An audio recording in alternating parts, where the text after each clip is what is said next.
Цікаве місце – Національна музична академія України імені Чайковського. Чи не здається вам, що на 10-му році війни це нонсенс? Хоча, можливо, навпаки, можливо, ця назва якомога чіткіше відображає стан української культури. Можливо, ми досі не змогли позбутися російського імперського впливу. Що буде з українським мистецтвом, українським театром, кіно, з кухнею? Як завжди, дуже багато питань, тому сьогодні будемо у всьому розбиратися. Шукати відповіді на питання, трішки мріяти і будувати плани. Це проєкт «Україна-2030. Культура».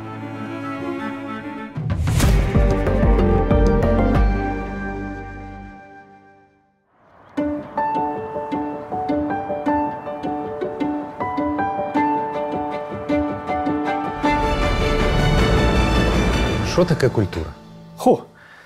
Нічого собі. Це, в принципі, все, що відрізняє людину від тварини. Виділяє її з тваринного світу. Тобто абсолютно все. Якщо ми говоримо про культуру, її можна образно, анатомічно назвати шкелетом будь-якого народу. Нема культури, є тільки м'язи. Це дуже дивне, дуже аморфне створіння. Тому що кров – це гроші, м'язи – це якась індустрія. Культура – це є хребет, який тримає в тому числі і душу. Тобто, коли ми говоримо про силу таких простих речей, як література, мистецтво, музика, саме вони фіксують час. Коли ми говоримо про те, що будуть через 500 років згадувати, якщо ми добре попрацюємо, то будуть згадувати саме ті речі, якщо ми добре попрацюємо. Це якийсь такий клей, щось, що ти не можеш нам помацати, але це відчуваєш. Ми ведемо бесіду зараз, це ж культура ведення діалогу. Ведемо бізнес, є і культура ведення бізнесу. Мистецтво, культура, книжки, культура, політика, також культура. Просто слово «культура» воно настільки обширне, що ми кожного разу маємо конкретизувати, що мається на увазі. Але, безумовно, це про якісь певні правила поведінки, які не порушують моїх кордонів і твоїх кордонів, і нам комфортно, і нам подобається, тобто ми можемо в цьому існувати. Є декілька сотень визначень культури. Це будь-що, що ми робимо фактично. Так? Будь-яка наша діяльність – це культура. Це те, як ми... Тобто, дійсно, це і поведінка на дорозі, від, високої опери до того, що я від поваги до батьків, грубо кажучи. Да? І що я не кидаю бичок на вулиці. Це все культура. А є такий термін «постколоніальна культура». Що це таке? Як воно? Це культура, яка, власне, виходить з колонізованого становища. Мені здається, що це дуже характерно саме для української культури доби незалежності. Тобто, це коли протягом декад, протягом поколінь культура перебуває під пресом, вона затиснена, вона деформована, власне, метрополією, в нашому випадку Москвою. Потім вона, коли цей безпосередній тиск нібито зникає, хоча насправді лише нібито зникає, ще тягнеться певна інерція. Але є й такі більш складніші, власне, механізми, які проявляються в постколоніальній культурі. Знову ж таки, це щодо замилування культурою метрополії, російською культурою, зокрема. Це коли багато-багато років ти звик сам себе сприймати крізь призму колонізатора. Умовно кажучи, комплекс меншовартості, грубо кажучи, в тому сенсі, що, ти ж повинен захоплюватись Пушкіним, повинен захоплюватись Достоєвським і Булгаковим. Ба більше, тобі важливо, що про тебе думають представники метрополії. Ти десь рівняєшся про це. Найпростіше, в чому це проявляється, і що, по-моєму, це красиво по-своєму, це засилля так званих хороших русських в українських ефірах. 100%. Які, будемо відверті, не впоралися з своєю державою, але вони досі повчають українців, що ми би мали зробити, як ми би мали поводитись. Але цікаво при тому навіть не те, що вони повчають, а що є українці, які їх слухають. Чекають цього повчання. Так, тобто їм потрібно почути, що про них думають в Росії. І це дуже притаманна, власне, риса постколоніальної культури, що вони вже по факту нами не володіють, не панують, але ти досі заглядаєш в рот метрополії.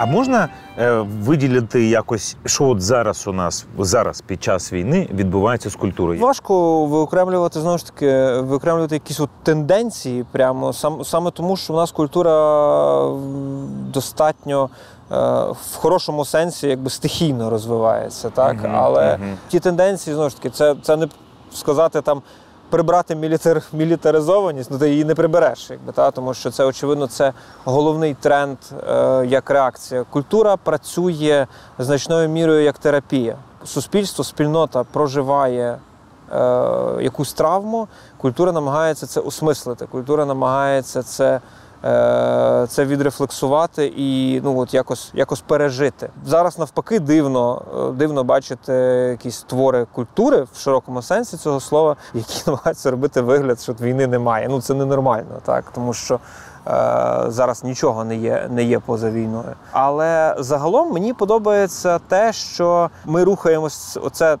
гасло, яке Хвильовий ніколи не висловив, але яке йому приписують, оце «Геть від Москви». Це головна річ, яка проявляється в дуже багатьох культурних пластах, знову ж таки, починаючи від мови, закінчуючи тим, що ми просто перестаємо дійсно орієнтуватися на Москву. Москва перестає бути нарешті орієнтиром, якимось дороговказом. Хоча те, про що ми говорили, де-не-де воно ще там включаєш, я не знаю, якісь з каналів марафону, а там на тебе П'ятковський дивиться. Якби, так?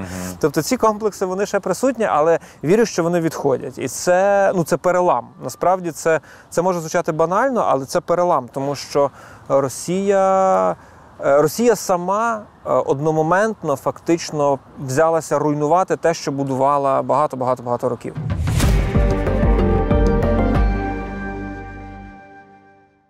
Я не міг не поїхати до тих, чиє існування росіяни поставили під питання.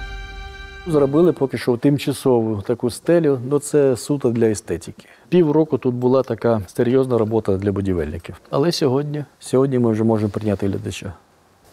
І вистави вже йдуть тут, в великому залі? Так. Класно.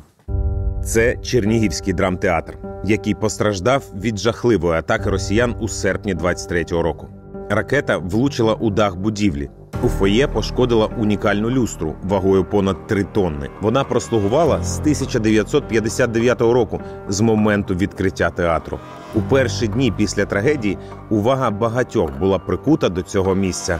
Але давайте дізнаємось, яка ситуація тут зараз. Жах. Це тут люстра була, да? Була люстра, да. Така сама люстра була і в залі великому нашому. Але там ми зробили хоча б протиаварійні роботи.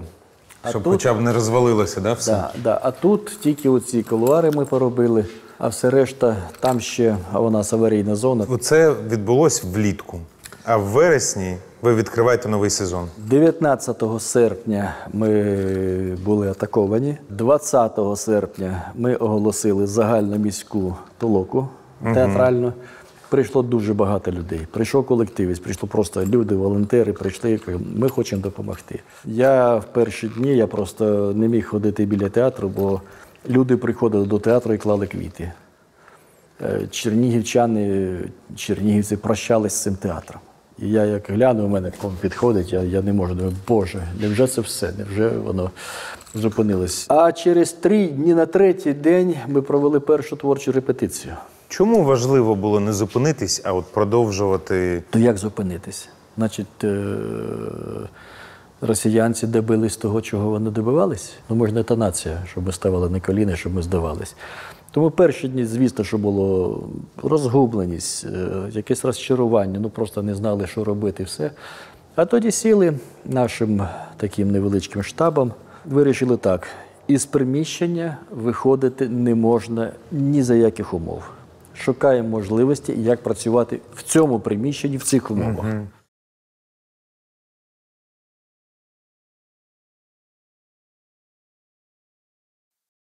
Пішли з шапкою по людях. Ти дай там той матеріал, ти там цвяхи, ти шурупи, щось купляли. Відкрили благодійний рахунок, туди кошти приходили, купляли матеріали, спонсори давали. І процес пішов. Люди йдуть на вистави, не бояться? Бояться. Бояться. Але йдуть. Але йдуть, да? Тому що воно треба, да? Але йдуть. Глядач став більш, скажімо так, поміркований, він обирає, що він хоче. Бо, наприклад, не всі сьогодні хочуть трагедію. Да. Більше хочуть якогось світла, більше хочуть навіть комедії. читай комедію, і вони це хочуть, бо живучи в постійному стресі, Хочеться розвантажитись. українське нормально заходить. Якісь такі світлі речі, дуже класно сприймається все.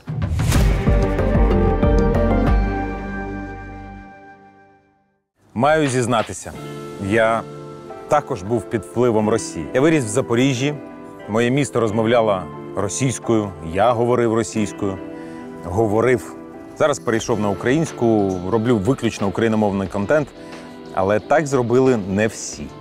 Тож перше, що мене цікавить, яке майбутнє у української мови? Мовний омбудсмен – це що? Це як? Напевно, склалося так історично, що Україна мала стати єдиною країною в світі, де вона мусить захищати свою державну мову. І, власне, закон про забезпечення функціонування української мови як державної, який працює ось уже як 5 років, передбачив створення 2 головних мовних інституцій країни. Перша – це Секретаріат уповноваженої захисту державної мови і Національна комісія стандартів державної мови. В жодній з країн світу, зокрема в європейських державах, нічого подібного немає. У нас це було, зрештою, і політичне рішення в тому числі, тому що скільки було зламано списів довкола мовного питання за роки незалежності, напевно, такого не знала жодна із країн світу. Можливо, це буде дурне питання, але я його задам. А чому ми не можемо зробити 2 державні мови? В Конституції визначено тільки одну. Україна названа Україною. Громадяни називаються мешканцями В Швейцарії України. 5 державних мов. Ми говоримо абсолютно за інший устрій, за історію державотворення, за традиції. Тобто у нас просто неможливо це, Це неможливо. Водночас хочу наголосити, що 10 статтею визначено, що держава забезпечує рівні права для розвитку національної самобутності і культури всіх національних меншин, спільноти корінних народів, які мешкають на території України. Але українська мова – це мова влади, і кожен громадянин України зобов'язаний володіти українською мовою з тим, щоб мати прямий зв'язок з українською владою. Тим паче, в умовах повномасштабного вторгнення українська мова стала і маркером ідентичності, і маркером свободи, ну і, звичайно, маркером свій-чужий, особливо на фронті. Бачите, я ж теж не розмовляв українською мовою, хоча я дуже довго живу в Україні, більш 50 років живу в Україні, але я не розмовляв, бо ніхто не розмовляв, бо, знаєте, це не потрібно було. А зараз, бачите, я рік тільки розмовляю українською мовою. Це можливо, тому що це ж Україна. І тому потрібно розмовляти українською мовою. Це якби було б смішно, якщо в Кореї приїхав і казали, давайте українською мовою розмовляти. Знаєте, що державна мова українська або там китайська. Ні, корейці скажуть ні. Ніяким чином. Так? Так. Уперше квоти на українську мову ввели ще у 2017 році, коли загальнонаціональні телеканали мали транслювати не менш ніж 75% тижневого ефіру державною мовою. Сьогодні ця частка становить 90%. Радіостанції теж почали крутити значно більше українських пісень. Тож, як квоти вплинули на українську музику, розпитаємо у блогера і музичного журналіста Макса Безодні. А квоти працюють? Безумовно, дуже працюють. Я взагалі не розумію, чого в той момент не створили, коли це було після 2014 року, чого їх не зробили ще більш жорсткішими. Квоти дуже вплинули на українську музику. Вони зробили свою справу, мені здається.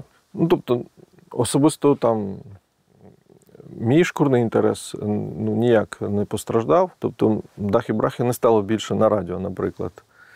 Але то, що української музики стало більше, це однозначно. Ти вмикаєш радіо і ти розумієш, що ти їдеш в Україні за кермом. А не так, як було до того, коли ти вмикаєш, і ти можеш розуміти, що ти їдеш в Росію, це російська територія.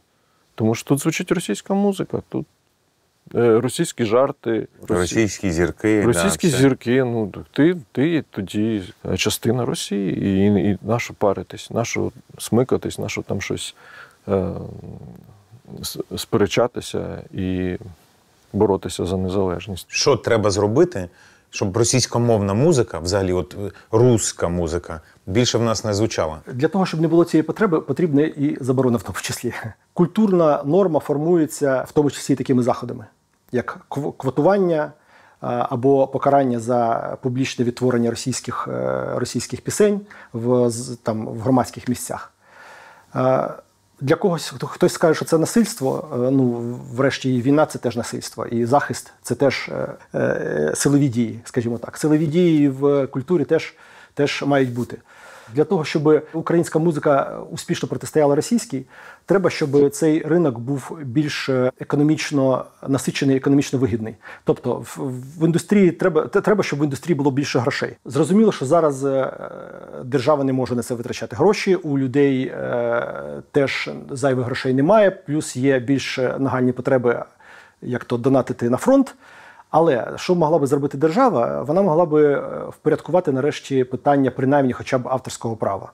Щоб музиканти отримували роялті за свої пісні, які відтворюються там в барах, ресторанах, на концертах і так далі. В цій сфері у нас повний хаос і така корупційна клоака.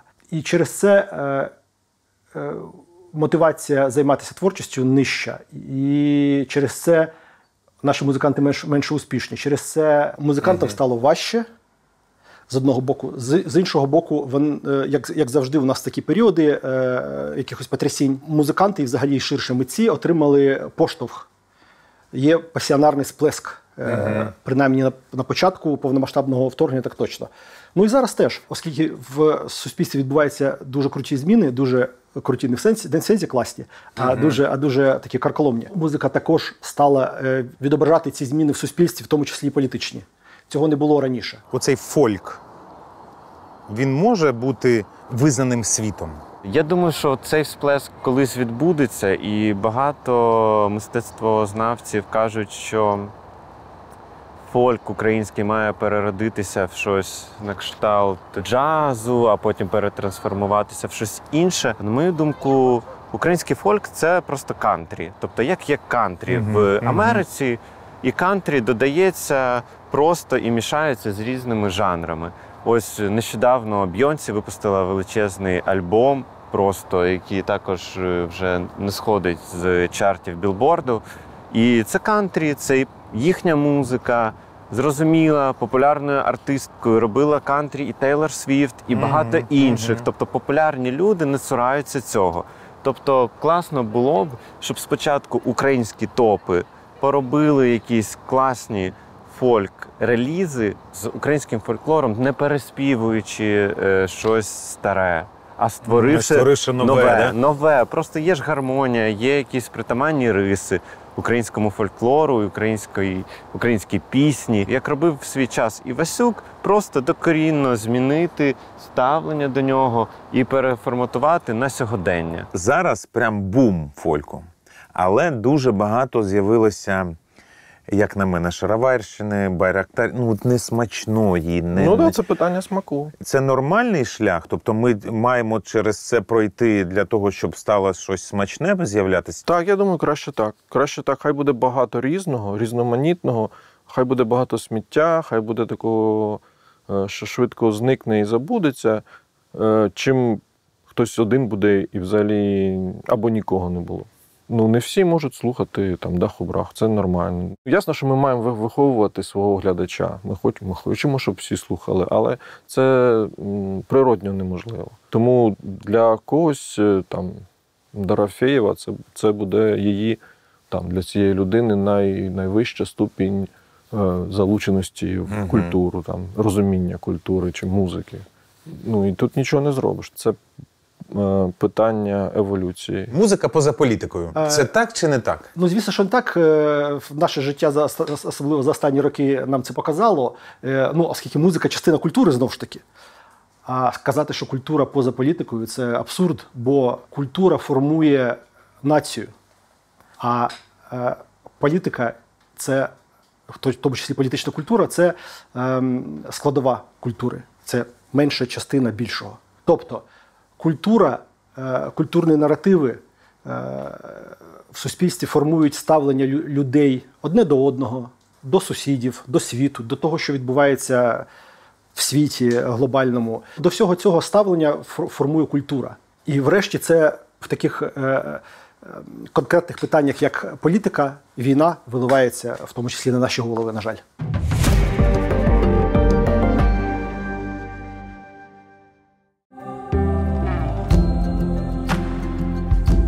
я вирішив поїхати до своїх друзів Онуки та Манекена, показати, що ця пара вже зараз робить для майбутнього нашої культури.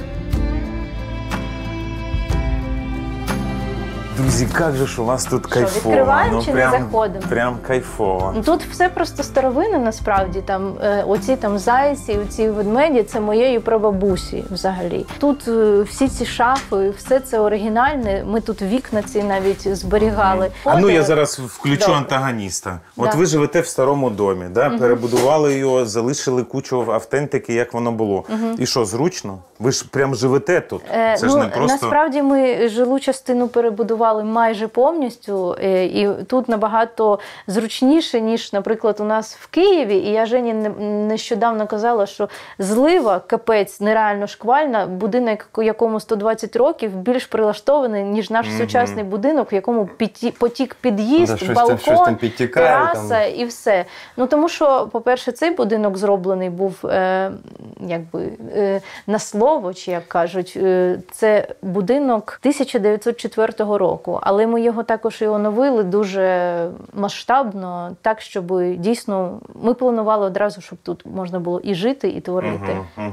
Тобто, насправді, там на кухні все більш під руку зроблено, тому що це зроблено вже під нас і під дітей. Це перший раз, коли я сам обирав, які будуть холодильники, як буде вся структура, і Натка каже, молодець, класно, типу. Ау, прикольно.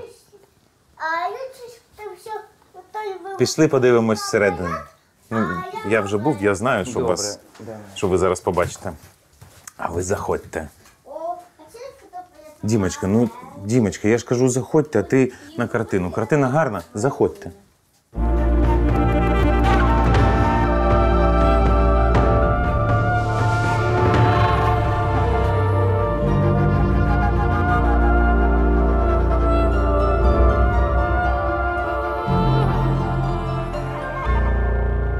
То це майстерня Шльончика. Так. Дідуся.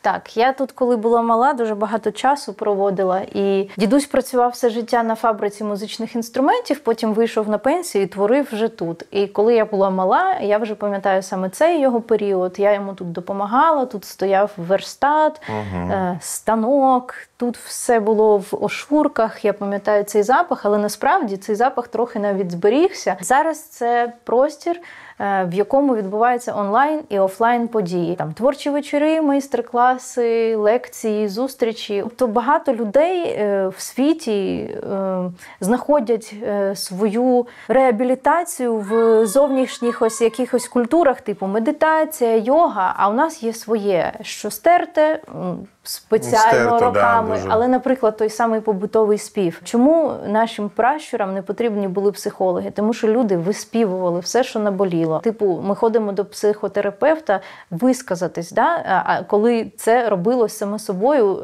за такими, тому саме і побутовий спів. Але тут він відрізняється від естрадного, це звичайно, інший побутовий спів, так, це архаїчні пісні. Наприклад, саме тут викладаються разом із співочою майстернею саме спів архаїчний Чернігівської області. Тобто це старовинні, от зараз русальні вивчають пісні, які співають і таким чином з різними вправами виспівують все, що наболіло. Тут ходять не музиканти, там, айтішники, там, татуювальники, ну просто різні люди, які приходять, не знаючи, як до цього підійти, з вправ починається і розучують якусь пісню. У нас, по ідеї, є сенс розучити якийсь цикл і з цими бабками, які взагалі ці пісні співали, звідки їх взяли, поїхати потім разом заспівати. Я задам питання таке от дурновате. Давай. Нащо воно тобі треба? Насправді, мені це треба для того, щоб щось робити. Це, по-перше, для того, щоб... Ну, я, наприклад, себе як співачка не позиціоную і не сприймаю. Я себе і як артист також сприймаю однобічно. Я мисткиня, artist, в англійській мові є класне слово. І мені всілякі суперскладні, непідйомні ідеї втілювати в життя набагато цікавіше. Дуже для мене було важливо це пам'ять дідуся не те, що зберігати, а переосмислити, тому що в цьому є, напевно, майбутнє. І якщо русня хоче нас стерти, то єдине, що ми можемо, наприклад, зі свого боку робити, це надавати можливість молоді наше коріння побачити і його потрогати, ним надихнутись і до нього приєднатись. Тому що у людей запит є зараз величезний, а можливо десь немає тих каналів. Тут у мене є і канали, і все, що мені дано, це просто не використовувати, якось навіть зрада проти самої себе, проти своєї родини. І от що було важливо, відновити виготовлення інструментів за дідусевими кресленнями. І тут два напрямки: дерев'яні, тобто майстрові звичайні, і надруковані на 3D-принтері. Я вірю в те, що інструменти мають звучати і в сучасному прочитанні також, тому що це дає їм шанс переробитися і підлаштуватися під сучасний світ. І тільки так вони можуть жити далі. І є вже прототипи інструментів, які також з чернігівським кейсом відбуваються. Це по його кресленням, так? Да? По його кресленням. Відскановується модель і друкується з пластику, але ще крутий, просто в цьому є нюанс, що це може бути з переробленого пластику. І як я вже кажу, що Росняна закидує радянськими ракетами, які летять там не ясно куди, не знаючи траєкторії, як все в Русні відбувається. А ми друкуємо з переробленого пластику наші автентичні інструменти, яким там сотні років, в яких є своя семіотика, своє призначення, і на цьому вивчаємо автентичні мелодії.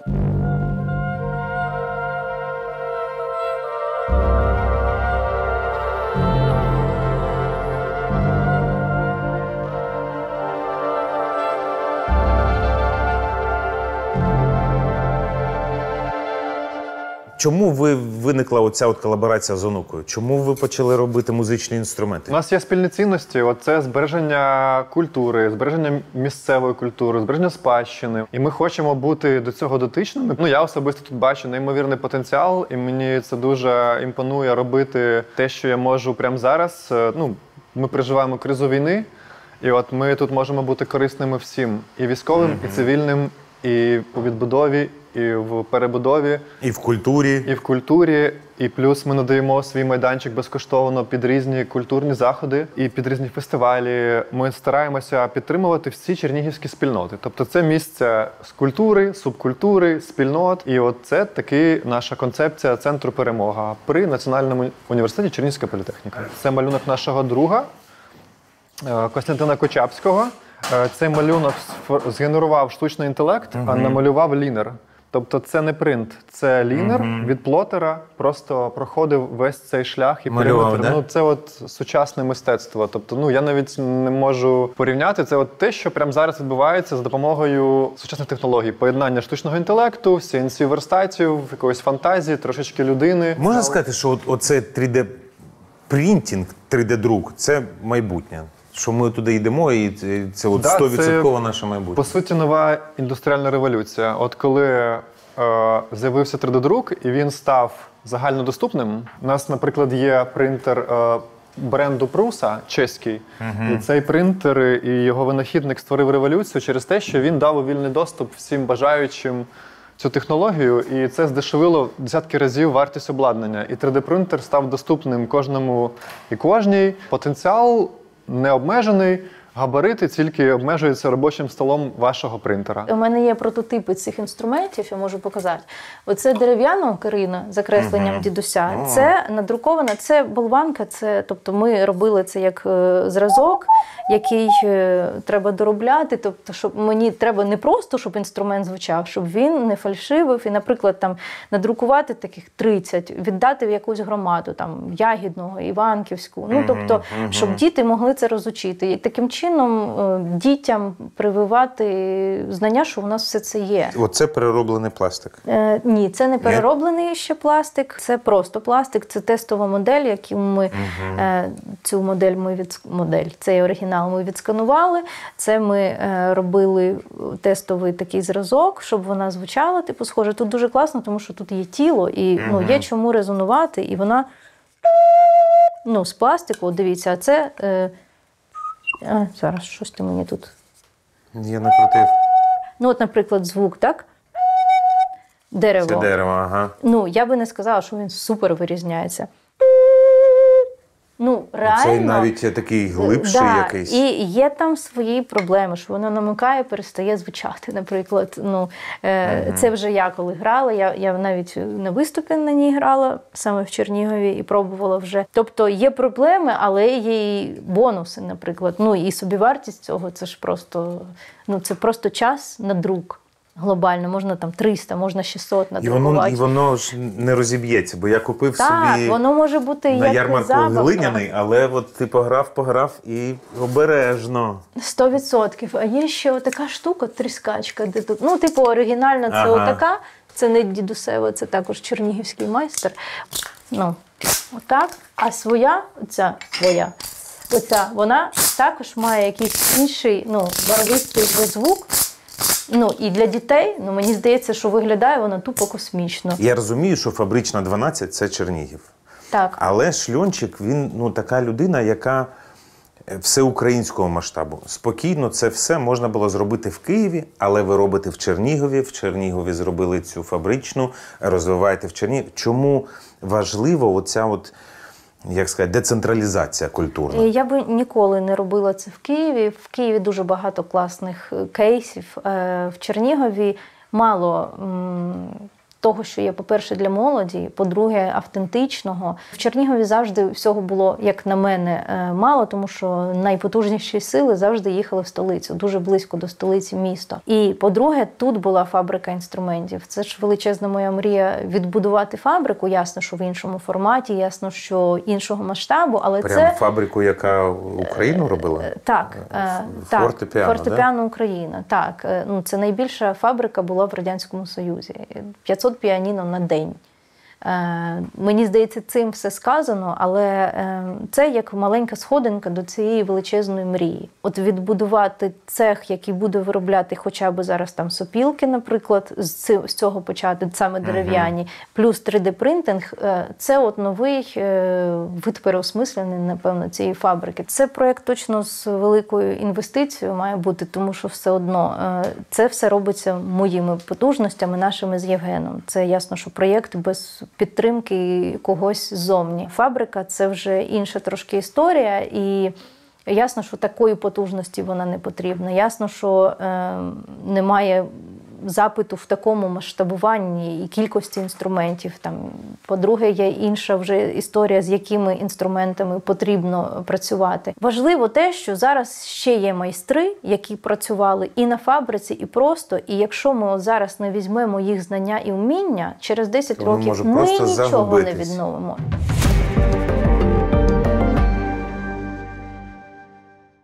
Ми з тобою зустрічаємось зараз на кіностудії Довженка.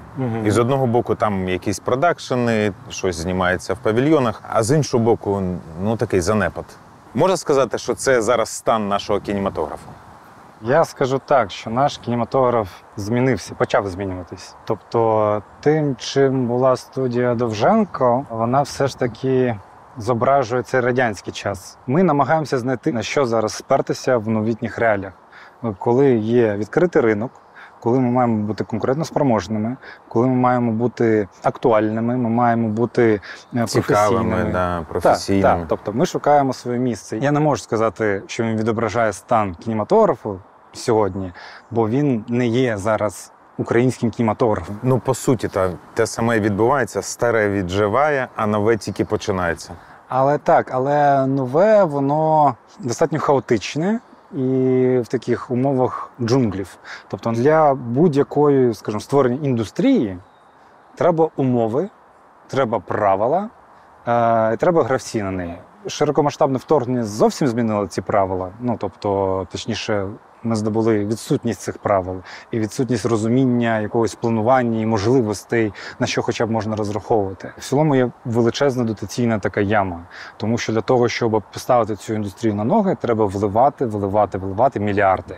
Прям мільярди. Це є велика проблема кінематографу, тому що він дуже дорогий. Тобто приватними руками робити кіно неможливо. Тому, скажімо, ця індустрія існувала останні 10 плюс років виключно завдяки державному фінансуванню. Логічне питання. Купа складнощів, купа грошей на це треба. Нащо взагалі нам тоді кіно? кіно – це дуже сильний інструмент. І він дуже привабливий інструмент. Всі хочуть мати свій кінематограф. Це як в цілому про все українське, коли ми говоримо про все українське. Бо Марвел, бо, не знаю, угорське кіно, тайванське кіно, там, французьке кіно, воно не буде говорити про тебе. Воно не про тебе. Якщо раніше оцей розуміння національного продукту у нас воно все одно було, але люди сприймали російський контент, російський кінематограф як національний, як той кінематограф, який говорить про нас, про наші потреби. 2014 рік показав, що не відображає він нас, наша потреба. Він якраз таки почав розкривати оця, що це така пропагандистська частина асимілювання і показування, що ми наче один народ. Але чим далі проходить час, тим більше є розуміння цієї, що ми різні, що ми відрізняємося достатньо якісно відрізняємось. І потреба цієї комунікації, в чому же ми як відрізняємось, може затулити кінематограф український, який буде говорити. Логічне питання. Що робити? Які кроки треба зробити, щоб в 30-му році, наприклад, у нас був сильний кінематограф? Навіть якщо ми фантазуємо, що війна закінчилась, 30-й рік – це дуже оптимістично. Тобто це програма там, на 20-30 років повноцінна, яка має мати оцю свою сталість розвитку. І чому так довго? Ми маємо вирости ці покоління, навчити, скажімо, як і глядача підготувати, створити цю систему дистриб'юції.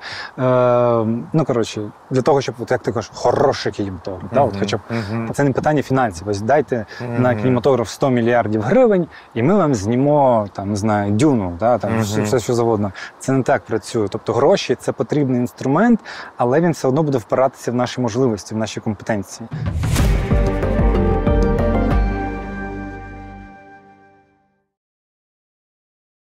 Ми зараз тут у вас сидимо в книгарні на Хрещатику, і я от дивлюсь на людей, дівчата в сукнях, на підборах приходять. Тут купа молоді, вони прийшли, взяли каву і читають книжки. Можете мені описати портрет українського читача?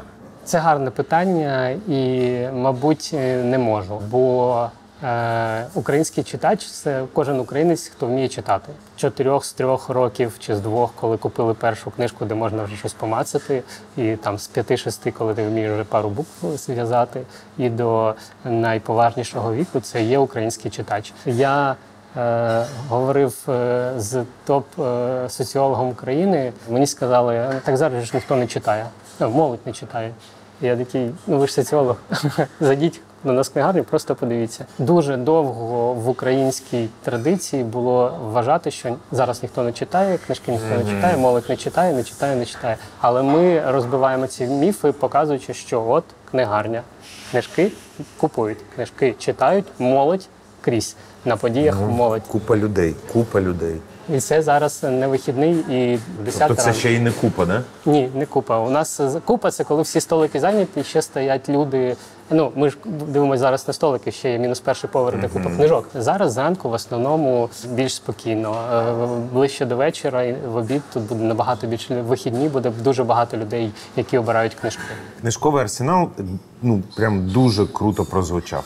Можете трішки розказати, що це, як це, чому така купа людей туди пішла? Що там відбувається? Книжковий арсенал – це величезний книжковий фестиваль з ярмарковою частиною і подієвою частиною, на який приходять десятки тисяч людей. Є багато причин, чому так популярна. Так він прозвучав, черги на вході, всі бачили це в новинах.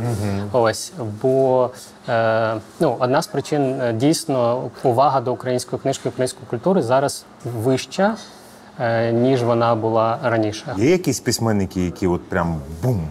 Найпотужніший приклад – це Макс Кривцов, поет. Його росіяни вбили, його збірку там додруковують, розкуповують. Але в цілому люди відкривають розстріляне відродження шістидесятників для себе, і це вже є плюс.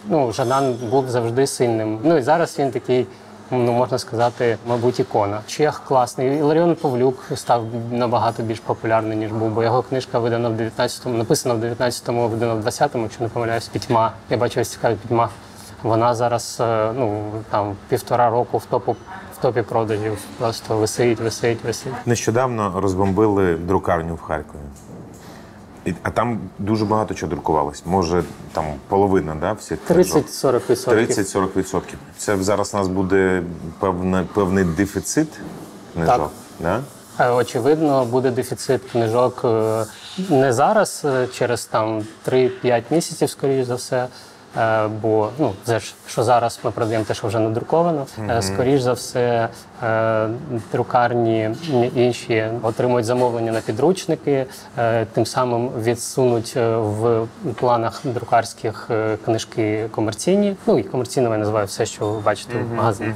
Ми будемо мати ще відкладений друк. Зараз вже з моменту, як книжку передають в друкарню, там, поки вона виходить, це 2 місяці плюс. Зараз втрати 30-40% потужності це ще буде довше. І, на жаль, інші друкарні, які складають ще 30-40% від того, що було до, вони також в Харкові і в регіоні. Тож ми дуже сильно ризикуємо, маючи сконцентрований друкарський потенціал саме в Харкові. І я вважаю, що це питання національної безпеки, наявність підручників, книжок і так далі. А от за ці 2 роки не сталося ніяких серйозних релокацій через порушення мережі друкарських потужностей, бо багато власників цих друкарень, вони патріоти Харкова, вони тримаються за Харків, і це зрозуміло. Але якщо мислити в масштабах більшої системи, як Україна, то вже великий ризик. Вони ж не просто так були в друкарню, вони не були в книгарню, які там вже вона покупцем працює. Вони були туди, де системно найбільшу проблему можна створити. Так само, як вони б'ють по електриці, по генерації електричній. Тобто вони найболючіші точки обирають. Я не думав про це так, що вони цілеспрямовано били по друкарні, що вони саме хотіли зупинити оце бажання читати українців. Я впевнений в цьому, бо коли в українських бібліотеках абсолютна більшість книжок сьогодні все одно залишаються книжками російською мовою, з російськими наративами і створені в совку, і коли відбувається процес заміни, бо ми і стали на шлях вимивання російського і заміни на українське, то і цей процес треба їм зупинити. Що вони перше роблять, коли окуповують територію? Вони вивозять всі українські книжки, знімають про це сюжет, які вони там всі націоналістичні і так далі, і потім завозять російські книжки, підручники одразу переписують, дітей перевчають. І тому, звісно, для них такі цілі культурні – це номер 1. Якщо говорити про наші старі бібліотеки, там ще залишилась купа старих радянських книжок, тобто, наче в голові ми вже змінилися, але на практиці ще дуже багато російських книжок. Як це нам подолати? Зараз тренд розказувати, що щоб врятувати бібліотеки, треба наповнювати фонди українськими книжками. Ні, щоб врятувати бібліотеки, вони мають ставати такими просторами, як от Сенс тут на Хрещатику. Тобто живими, да? Так, в які б хотілося прийти. Вони мають заохочувати свою громаду, місцевих мешканців на території навколо них, щоб ті приходили до них. У нас прийнято вважати, що подібних просторів в Україні просто немає. А якщо я вам скажу, що вони є? І не тільки скажу, я навмисно поїхав у Тростянецьку бібліотеку, аби показати, нам є з чого брати приклад. Заходьте. Доброго дня. Завідуюча Людмила Михайловна. Та хай. Ух ти! Книги всі ми зробили якісними, це сучасні книжки, усі, до речі, дуже гарні. І тут немає старих книжок і так далі. І з задоволенням користуються попитом. Є книжки, які на смартфон наводиш, вони там оживають в смартфоні. Є такі програми спеціальні, оказується, мультики з'являються, дуже цікаво. Вони розвиваються і сідають, і грають в PlayStation. Да, але на черзі інші сидять, ждуть. Щоб помінятися. А поки жде, він бере книжку, полистать, картинки, зацікавлюється, щось цікаве і так далі. Тобто банальна штука, щось должно сюди його привабити. З вулиці прийти і тут чим займатися. Тому привабили такий спосіб. Інтернет-центр. Да, там дорослий абонемент. Тут теж дуже гарна література, тут цікаві книги є. Є і класика. Різні. Помітив, скільки української мови? Все українською мовою. Всі українською мовою. Це наша кав'ярня. Тут соціальне кафе. Тут по чому у вас тут кава? 5 гривень і 7. 2, будь ласка. З собою, да. Ну, зрозуміли, да? Тобто тут по собі вартості. Тобто, щоб відшкодувати ці всі речі, без там націнок, без нічого. Зимою ми взагалі робили соціальну послугу. Це взагалі було безкоштовно. Нам там наші друзі-меценати з Німеччини оплачували повністю теплий простір. Люди приходили, просто працювали. Ставив ноутбук, працює, бере каву, чай, там якісь там цукерочки і працює тут цілий день. Ігрова кімната безкоштовна. Безкоштовно. Все безкоштовно. На кав'ярні не заробляєте. Ну, але відшкодовує. Все одно це з державного, з місцевого бюджету, так? Ні. Ну, а тут немає. А що? Ми зробили раз і все. Раз зробили, раз встановили. Працівники тут є. Він все одно працює. Йому не треба платити більшу зарплату, що він зробить 2 кави. Взяли, реалізували, а чому ні? Ну чому в бібліотеці не може бути кав'ярня? От чому? Але покажіть мені бібліотеки з кав'ярнями. Їх немає. Ух ти! Ого! Ну, це зробили 3D-принтери. 3D-принтери, нормальний зал, хороші комп'ютери. На 3D-принтері щось понадруковували, якісь речі. Вчать дітей це робити. І тобто, діти повинні вийти іншими, розумієте? Тобто наша задача, щоб діти, молодь цього міста була вже іншою. Це молодь 21 століття.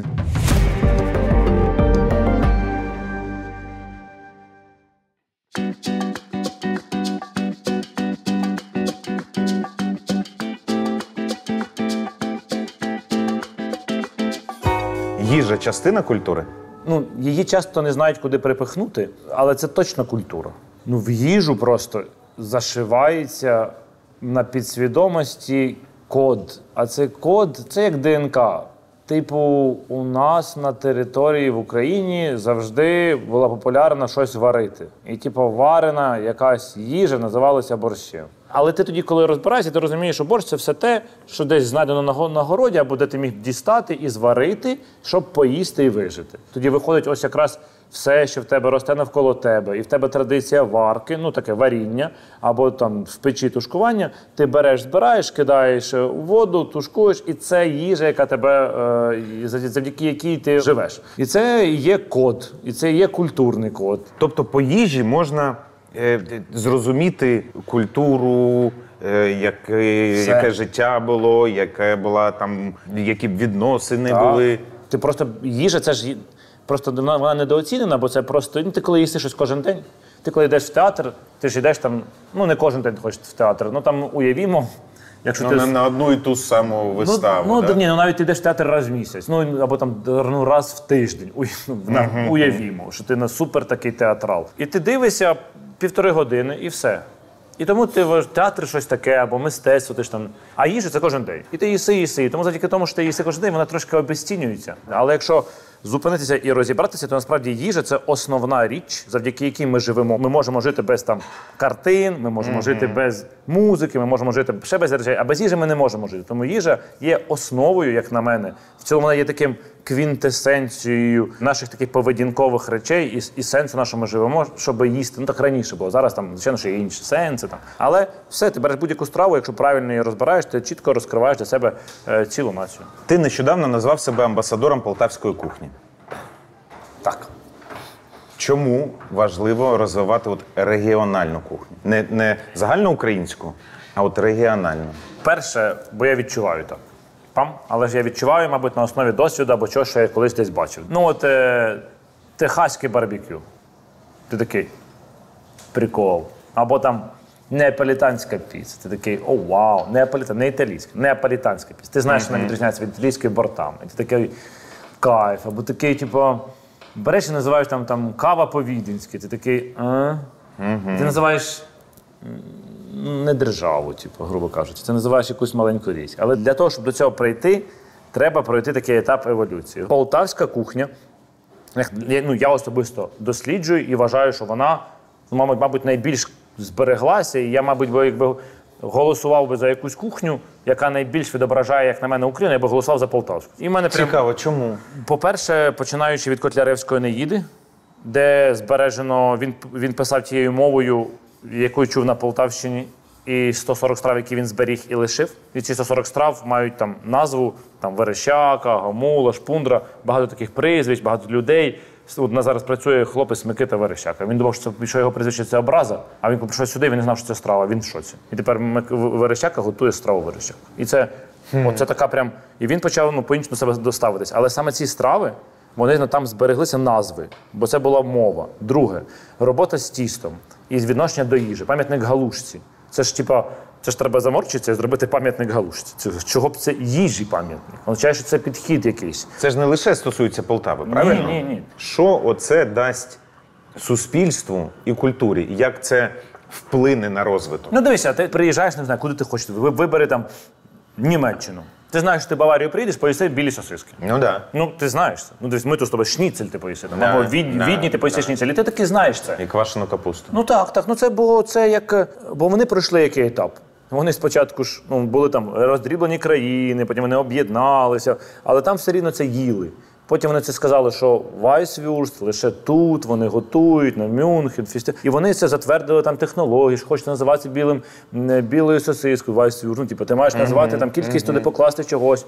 І воно пам-пам-пам-пам. І вони, грубо кажучи, з такої роздрібленості вони сформували там в Баварії регіональність, важливість і все. І ми з тобою про це говоримо тут і можемо це знати. А якщо ти когось спитаєш, навіть українця або українки в Черкасах, не так далеко там від Полтави, супер, або в Дніпрі, спитай, що там полтавська їжа? Ну так, а як ти можеш про це знати? Ні, ну про Полтаву галушки, всі скажуть. Ну окей, тоді скажеш, що там в Полтаві, що в Черкасах. Дніпровська, да, або черкаська їжа. Навіть в Радянському Союзі було там борщ, там по-кубанськи, чи не було, не знаю, що. Ну, а значить, це називалося. Воно називалося, просто так називалося, бо казали, готуй лише так і все. Там не було цього етапу еволюції. А потім все розпалося, і ми зараз в нулі. Тобто ми наче думали, що у нас щось є, а потім розпалося, і ми стали в нулі. І нам треба буде збирати зараз цю нашу їжу по деталькам, потім реєструвати, щоб вона була чітко готувалася по одним правилам, а далі популяризувати. І тоді це дасть нашому суспільству, не буде те питання, а що таке українська кухня? Я не знаю. Але коли ти будеш знати, що весною Черкаси, там карасі по-черкаськи. Такий. Ти отак скажеш, так. Я правильно розумію, що це працює на зменшення комплексу меншовартості? Ну, дивіться, я думаю, що меншовартість, вона була сформована, забита, що це все було для всіх. І в тебе не було нічого твого. Тому ти все любив, але ти нічого не. Тобто не було приватної власності. І ця меншовартість, ми не вміли любити своє. Ну, мається на увазі, що це моє найкраще. Це і про меншовартість, але це про і спадкову нашу таку, просто ми думаємо, що отак, бо, понятно, що ми так думаємо. Але оце ти починаєш ширше думати, і ти розумієш, що борщ – це частина світової культури. Я про це всім кажу. Я позавчора бачився з італійцями, вони працюють в одному з фондів. І я кажу, а знаєте, яка чокавала сиру? Знаю, звичайно. Знаєте, з якого сорта молока вона робиться? Вона, не знаю, я кажу, а корову, знаєш, вона як? Я кажу, подоліка називається. Вона, подоліка, кайф. І тільки з цього сорту корови подоліка можна готувати сир карчакавало. Знаєш, звідки це порода корів? Подоліко – це Поділля. Подільський вид корів взяли, перевезли в Італію, почали робити молоко, навчилися робити молоко, найкращий сир, який суперпопулярний в світі, зараз мають робити з одного сорту корови, тільки тоді він може так називатися. Пам! І італійці, вау! Але ж ми, якби ти цю інформацію знав, я цю знаю, я приїжджаю в Італію, пробую сир, кажу, вау! Але я знаю, звідки це корова. І це не то, що я не скажу, що це наш сир, щось. Ні. Я просто... Ти змінюєш свій підхід, що Україна є частиною світу. Якби не цей сорт коров, ніколи б цей сир не був би, його б не існувало.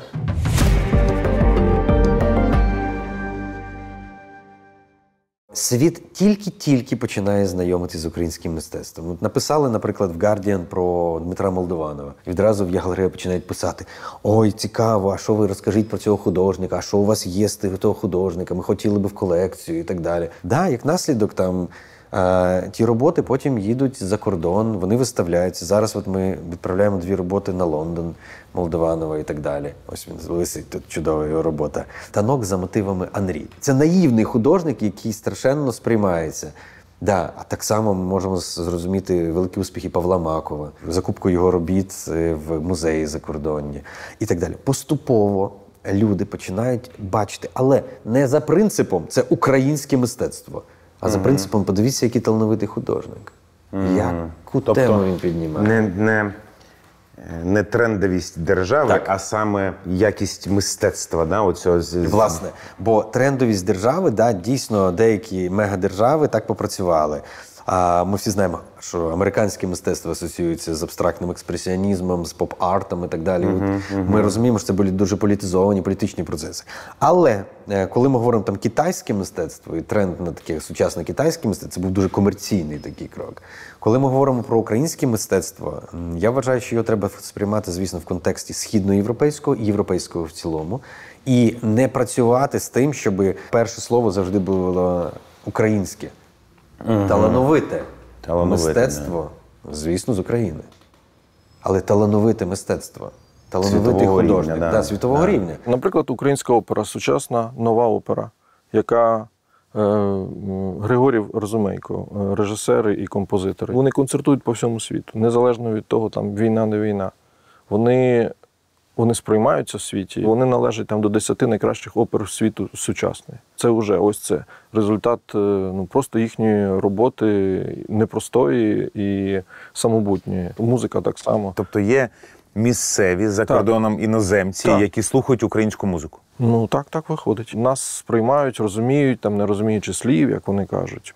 У нас було дві такі ситуації. У 22-му році ми виступали в певних містах. Одне з них Медісон, інше я забув. Які назначили там просто в цьому році, коли у нас виступ, це День Дахи-Брахи в цьому місті. Круто. Це для нас це, виходить мер, дарує нам спеціальний папірець, що таке-то число в цьому місті, це якби таке от свято, воно називається День Дахи-Брахи. Круто. Євробачення. Кому воно потрібно? Стільки грошей витратили, можна було купити стільки дронів, так чи ні? Ну, звісно, що ні. В Євробачення, пам'ятаємо перемогу Калуша в 2022 році, і там політичні заяви учасників Калуша, які звучали на такому великому майданчику. Це все важливо, це формує емпатію до нас. Вестерни, тобто жителі західних країн, вони як діти в якомусь сенсі, вони наївні і емпатичні багато в чому. Вони бачать реальних людей, бачать, що вони схожі на них. Це молоді, прикольні, креативні, симпатичні люди, які говорять про війну, про якісь жахіття. Принаймні на першому етапі в 22-23 роках це спрацювало. І зараз, в принципі, я так бачу, що продовжує працювати ця симпатія до нас. Не все має зводитися тільки до однієї мети. Тобто культура, вона має існувати, не дивлячись ні на що. Але цей аспект теж є. Аспект просування інтересів, політичних інтересів України на неполітичному конкурсі. Креативні індустрії мають всі шанси стати двигуном відновлення України після перемоги. Та чи робить щось держава для цього?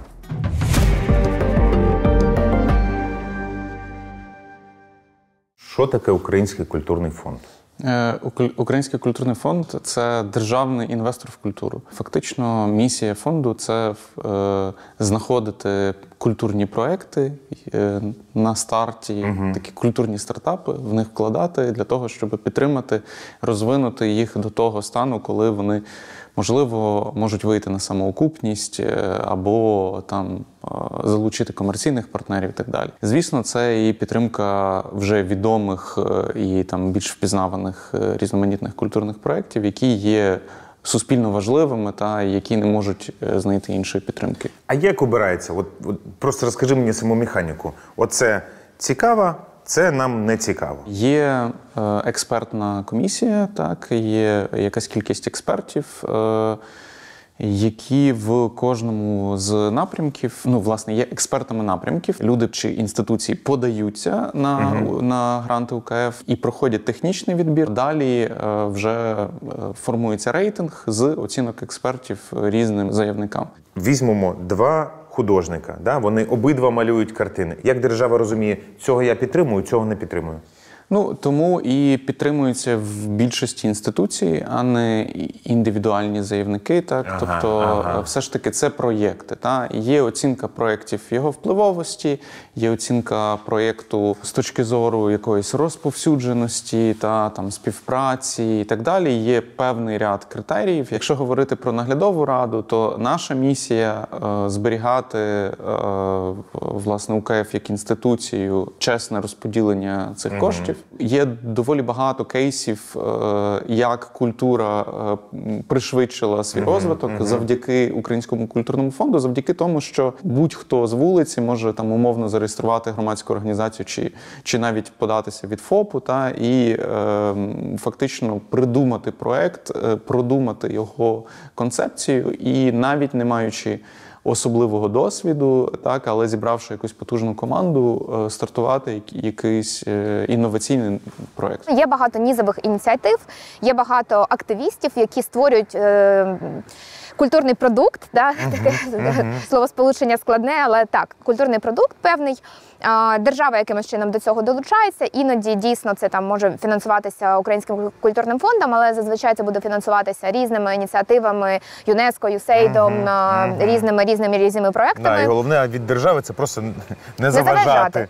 Але у мене теж була, я теж думала, що держава має не заважати і дякую, більше нічого нам не потрібно, але сьогодні це моя думка, сьогодні моя думка теж змінилася. Я вважаю, що держава має приймати більш активну участь, окрім того, щоб дати логотип якоїсь державної установи, що, мовляв, вони підтримують. Це теж важливо, дякую, але цього недостатньо. Я вірю, що держава має просувати такі ініціативи, бути більш зацікавленою і більш інтегрованою, бо дуже часто, наприклад, якісь, тобто наверху, скажімо так, дуже погано розуміють, що таке взагалі мистецтво, з чим художники працюють, що таке кіно сучасне. Тому держава має бути залучена на рівні створення цього продукту, а не тільки на рівні споживання або використовування цих результатів. Дивіться, які ви молодці.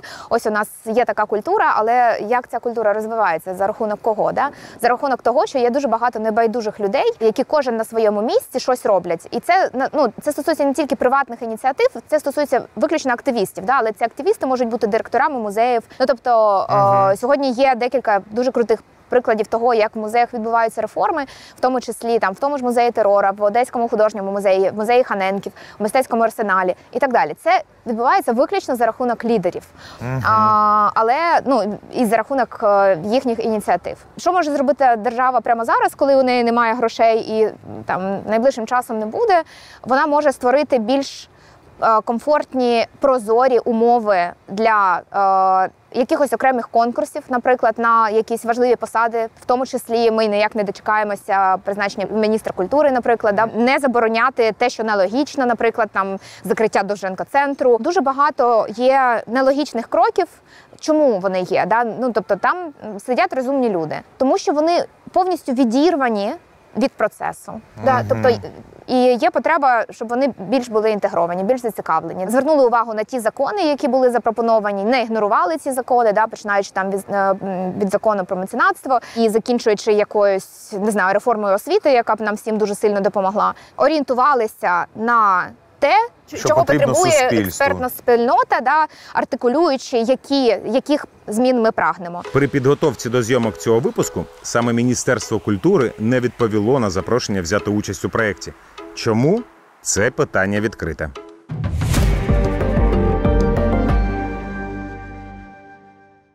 А є якийсь, генплан розвитку культури? Взагалі таке існує? Держава через 10 років ми хотіли б, щоб було ось так. Це те, що ми вимагаємо зараз від Міністерства культури, це професійна вже розмова.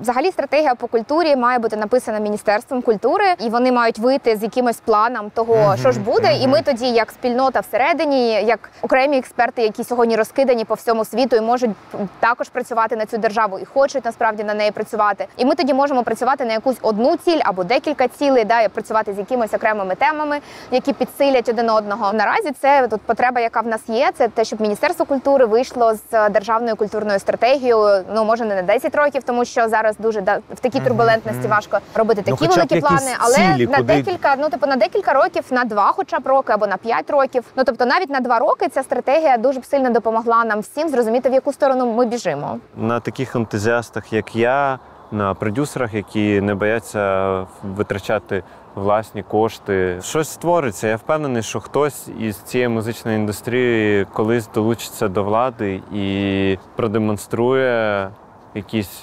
дуже притомний напрямок, в якому має рухатись українська музика. Мені здається, ця індустрія набагато більш представлена в суспільстві. Думаю, з неї потрібно починати і вкладати кошти, щоб наші артисти отримували Греммі, наші артисти були впізнавані за кордоном. Тому що це демонстрація, про що казати, якщо Щедрик став популярним, коли захотіли популяризувати саме український народ і саме українську ідентичність. Він же ж не став просто, тому що він був законсервований тут. Його повезли і продемонстрували. І далі ця пісня стала впізнаваною. І це була, так би мовити, ініціатива тогочасної влади. І це прецедент, який демонструє, що можна це повторити. Модель майбутнього держави, вона пов'язана з етикою, екологією і культурою. Тобто, коли ми говоримо про етику, ми згадуємо про мультикультурність світу, в тому числі, і Україна є одним з прикладів мультикультурної держави. Наступний момент, коли ми кажемо про екологію, це перш за все гостинність і далекоглядна позиція, яка пов'язана з тим, що ми думаємо не тільки про наш час, а думаємо про наших нащадків, де вони будуть жити, і думаємо про тих, кого ми запрошуємо в гості, щоб вони подихали свіжим повітрям, подивилися на прекрасну природу і так далі. І коли ми кажемо культура, це є сенсова частина, наповнює, навіщо сюди їхати, навіщо бути освіченим, навіщо бути цікавим, навіщо мати середовище. Це є, по суті, рушій розвитку країни. Я вважаю, що ми можемо зробити один з прецедентів, коли екологія, сервіси, культура будуть основним магнітом для туристів з усього світу. Да, культурний туризм, я думаю, що це величезна перспектива для нашої країни. Ну, звичайно, коли не буде коли буде безпечно. Да. Тобто, я думаю, що ці фестивалі, які у нас справді навчились робити, і ці культурні події, як той же знову назву книжний арсенал, Гогольфест, який ми робили багато років і в Маріуполі, і в Херсоні, і в багатьох містах, вони теж відбувалися на дуже пристойному рівні, і залученість тих музикантів, тих артистів світового рівня, ну, це все можливо. Я впевнений, що це величезна може бути стаття прибутку і прямого такого, і такого перспективного, такого культурного, амбасадорського. Далі. За декілька років до війни, за один рік до війни, під час пандемії, дуже багато арабських туристів почали сюди їздити з сім'ями, відпочивати, насолоджуватися львівськими дощами. Декілька рейсів було. Да. Тобто це були авіасполучення, зробили нове, і це було якесь особливе відкриття. Так, їм важко осягнути нашу культуру, вони трошки з іншого поля, але вони кайфували від природи, від парків, то в парках просто стовпотворення. Від дощу казали, що люди ходили просто по вулиці. Так, плюс ця архітектура, яка є тут. Да? Тобто нам треба уважніше підійти до наших міст, до кожного з міста, тобто проаналізувати, що ж там сильного є, що треба зберегти, що треба додати і так далі. Далі, максимально продумати прошивку місцевості, яку ми називаємо сільську, або те, що ближче до природи, тобто збільшити кількість заповідників, звісно, забрати по максимуму все шкідливе, бо це великий ризик для України наповнитися бізнесами, які будуть шкодити екології. А це безперспективно, це дорога в нікуди. І, відповідно, культура, як такий продукт, яка на цьому ґрунті все рівно буде рости, вона набуде більш масових форматів. Я це відчуваю, і я над тим працюю. Подібні плани та стратегії – не фантастика. Адже є країни, які вже зробили свою культуру рушієм економіки. У нас, у нашій країні, з Південною Кореєю є багато спільного. По-перше, дурномордий сусід. По-друге, колоніальне минуле. Ви можете розповісти, тобто мені здається, Україна зараз знаходиться як Корея тоді.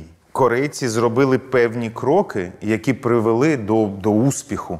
Які ці кроки були?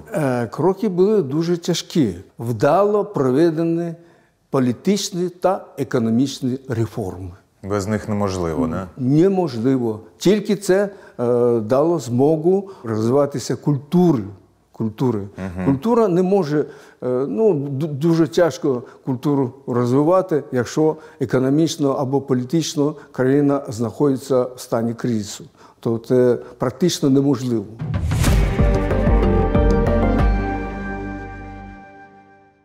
Фантазуємо. Завтра закінчується війна нашою перемогою. В тебе є чарівна паличка. Що треба зробити з музикою, з культурою, щоб не просрати? Вкладати величезні кошти в неї. Вкладати кошти, вкладати в розвиток майданчиків, де виступати, вкладати в музичні школи. Наш контент має бути спрямованим в першу чергу на майбутнє. Як дитина зможе аналізувати, якщо у нього батьки російськомовні, як він може закохатися в українську мову, якщо у нього контенту споживати, який нема просто дитячого. Тобто це важливе питання. І ми тільки думаємо про себе, що от мені зараз 28 років, і мені хочеться споживати український контент. Да я знайду, я сам легко знаходжу собі, де знайти. А діти не зможуть. Вони бачать рекомендації, потрапляють знову ж на Маша і Медведі. Нема там єдиний якийсь популярний проект для дітей створили цей Пес-Патрон мультик. Це також величезна проблема, і мені хочеться, щоб створювалося якомога більше якісного дитячого контенту. Ми маємо створити дуже позитивний імідж динамічної, сучасної, стильної. І саме головне, тобто, що значить створити? Ми такі і є, по факту. Да? Ми не є чернь, ми є колір. Ми, українці, це колір. І, власне, кожна країна є українці, це колір. Відображення своєї культури, природи. І от, власне, цей колір, який ми маємо показати усьому світу. Те, що в нас така давня, древня культура, і що вона не якось музейно від нас існує окремо відірвана, що от колись тут була така цивілізація, зараз ми люди сучасного світу. Ми все одно живемо дуже багато по традиціям, ми дуже багато вдягаємось по традиціям. Якщо порівнювати зі світом, ми багато граємо на інструментах наших архаїчних, в яких також нереальний пласт знань закапсульований. І якщо подумати, то країни люблять собі, і бренди, наприклад, придумувати легенди. Нам не потрібно цього придумувати. У нас це просто такий спадок величезний, що нам дістався, який стирали спеціально, і який все одно залишився. І ми у війну бачимо, що все це відбувається. Відбуваються такі круті кейси.